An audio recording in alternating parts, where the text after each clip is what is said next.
హరి ఓం. జై శ్రీమన్నారాయణ. మీ హరగోపాల్. ఇప్పుడు గృహ నిర్మాణ విషయంలో 8 దిక్కుల గురించి తెలుసుకుందాం. 8 దిక్కుల్లో తూర్పు ఇంద్రస్థానం కాబట్టి తూర్పు తొక్కి లోపలికి రాకూడదు, ఈశాన్యం మాత్రమే. అగ్నిదేవుని స్థానం అక్కడ తొక్కి అక్కడ ద్వారం ఉండకూడదు. యమస్థానము దక్షిణము, యమస్థానాన్ని ద్వారం పెట్టుకోకూడదు. నైరుతి రాక్షస స్థానం, అక్కడ ద్వారం పెట్టుకోకూడదు. పడమర వరుణదేవుడు, అక్కడ వరుణదేవుని అక్కడ స్థానాన్ని తొక్కి రాకూడదు.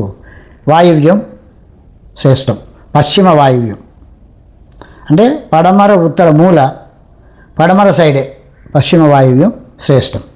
అతను ఉత్తరం కుబేర స్థానం కాబట్టి అక్కడ తొక్కి రాకూడదు. ఉత్తర ఈశాన్యం బెటరు, తూర్పు. ఈ విధంగా మనం సింహద్వారాలు పెట్టుకుంటాం. ఇక కాంపౌండ్ వాల్ విషయానికి వస్తే, కాంపౌండ్ వాల్లో కూడా ఈశాన్యమే ఎంట్రన్స్ క్షేమకరము.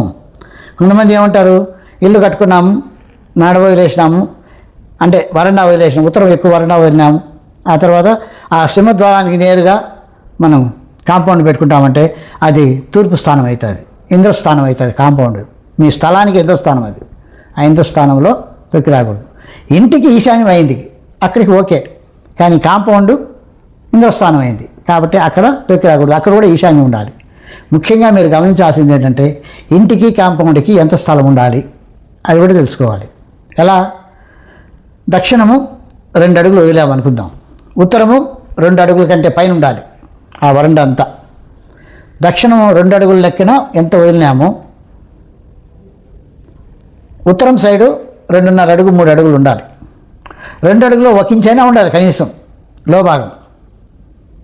అలాగే తూర్పు భాగము పడమర భాగాన్ని విషయిస్తే, పడమర 2 అడుగులు వదిలితే తూర్పు భాగం కూడా 2.5 అడుగు కానీ 3 అడుగులు కానీ 2 అడుగుల 1 ఇంచైనా కానీ ఎక్కువ వదలాలి. ఈ విధంగా కాంపౌండ్ నిర్మాణం చేసుకుంటే, అందులో మనం గృహ నిర్మాణం చేసుకుంటే చాలా శ్రేయస్సు.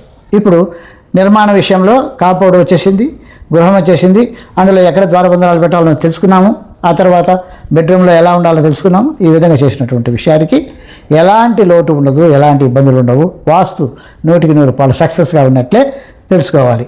హరి ఓం. జై శ్రీమన్నారాయణ.